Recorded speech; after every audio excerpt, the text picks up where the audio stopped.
Are you looking for a different fragrance for your home, automobile, or restroom? Contact Aurora or scan the QR code. Sensi.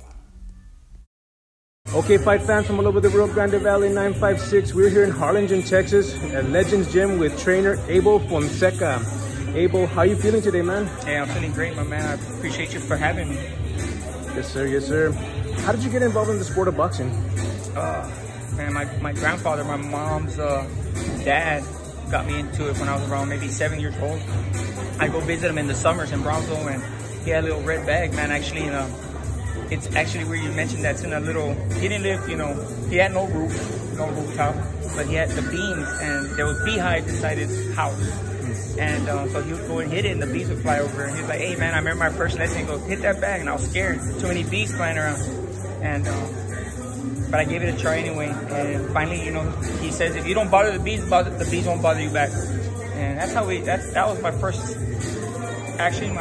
time actually hitting a bag or doing anything with boxing, and from there we started training. He started training me, outside, did a lot of things, and I grew into it like that. Gotcha, man, gotcha. You became a professional fighter. How many professional fights did you have, man? And how talk about that experience that you had as a boxer. As a professional, I had 5 fights. Okay.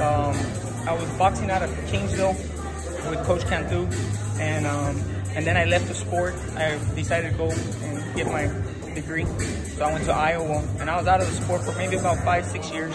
Okay. And I got back into it, and some guy from California that I met at the university asked me if I wanted the opportunity to fight in Vegas, and no sparring, no nothing. I just tried to make weight. And I fought in Mandalay. It was a 3rd round stoppage. I was against the ropes, and I just gassed out, to be honest with you. But it was good, man. You fought at the Mandalay Day. What year was that? It was maybe 2003, something around there. Do you remember who you fought? I think a guy named Jonathan, maybe, if I'm not mistaken. Dude, that's like, I was talking to another fighter, Isaac. Vegas is a big time, man. Big time. A big time moment. How did it feel going up there? And it was different. It was, I stayed at, it was right next to Mandalay Bay. What was the name of the hotel? I can't think of the hotel, but, I can't think of it. But it's attached, and just being there, it was a good experience. It was just a good experience. And from there, I decided, well, I'm going to try it out, keep going. When I came back, graduated college, came home, tried it out again. Actually, before that fight, I sparred, I think it was Fonseca at the time. Real bad dude, man. He was lighter than me. He had a little ponytail, bald-headed dude. Yeah. He fought Adrian Broner. He was 16-0, 16 knockouts. I remember De La Hoya's dad was real big on him, man. Yeah. So that's a big time fighter. Yeah, that was a long time. Yeah, and it was somewhere in LA's boxing gym or somewhere in that area. I don't remember, but they took me to different gyms, and to be honest, he fractured my rib during the spar. Oh. And it was a week of the fight. They threw me in there. And so then I took the fight anyway. Didn't know about the rib until we went to the doctor afterwards. Something was wrong. So he could crack. Yeah, he could crack, man. He was a lot lighter than me. And that guy was just fast, I think he was a southpaw, to be honest with you, if I'm not mistaken. Yeah. Yeah, right? Yeah, he was southpaw. I think he was, because we were both southpaws at the time. Right. And I just remember him countering, and I was just like, man, I wasn't used to it. Just a lot of speed when you're out of shape. Gotcha, man. Yeah, but it was cool, man. Still good experience, I take nothing away from that experience. Gotcha, man. Now that you've gone from as a fighter, now as a trainer, man, you have a stable. We have Bubba there, Rafael. We have Camacho, Robert Camacho. His footwork. Dude, there you go. So talk about the stable that you have here in Harlingen, man. It all started in an after-school program in San Benito, and I was training kids. I would have professionals sometimes come to me asking me if I can train them. I would deny them, unfortunately. I was trying to learn how to be a coach first, Right. And then maybe years later, I say about 7-8 years later, I met like Rafael Murphy, a while back, and I met Bubba and the Camachos I had in my after school program. They started off in my program when they were kids. I had the other Camachos here, his brother's also here. I had him in kinder, Wow. So, and they stuck around. That's cool, man. Stuck around and they grew.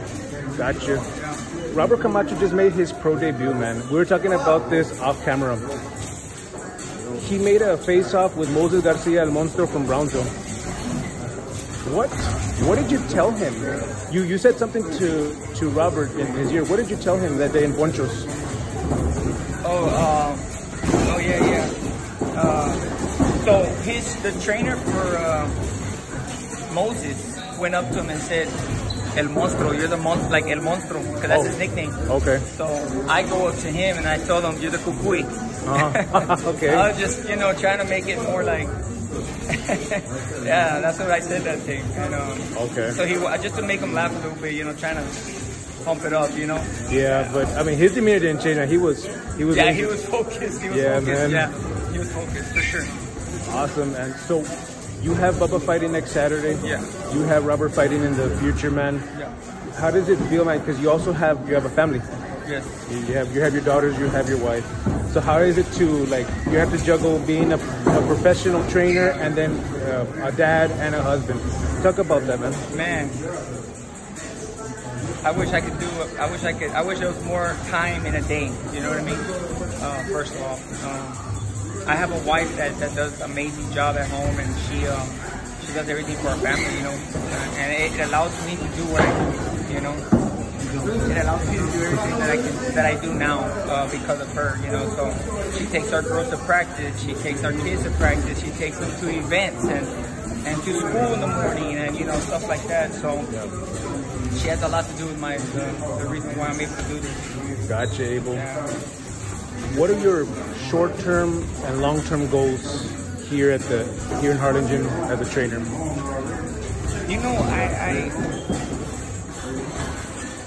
I do it because I like the sport.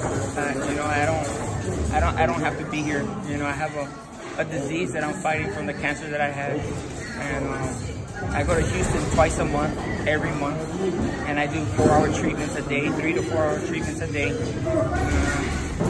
And I have a port installed in my chest. That's how it works, And in reality, I shouldn't be here. I shouldn't be here, but. I enjoy working with people and kids and families. Just something I enjoy doing. Gotcha, Abel. Before we conclude here, Abel, any shout outs you want to give to anybody? Man, a lot of shout outs. Shout out to all my fighters, my family for supporting me, coaches, people in the gym here. We're here located at 1019 West Harrison. Shout out to people that I work with, and the district for allowing me to start the program back in the day, and it got to where I'm at now. But yeah, definitely. Abel. To you, man. To you for coming out here. Oh yeah, appreciate it, man. Yeah, man. Appreciate that, coming man. out here and talking to our pros and myself and seeing a little bit of how we work here. What we do here in the gym. Yes, sir. Yes, sir. The RGV versus the world. Yes, sir. Abel, thank you so much for your time, man. Appreciate you, my man. Thank you.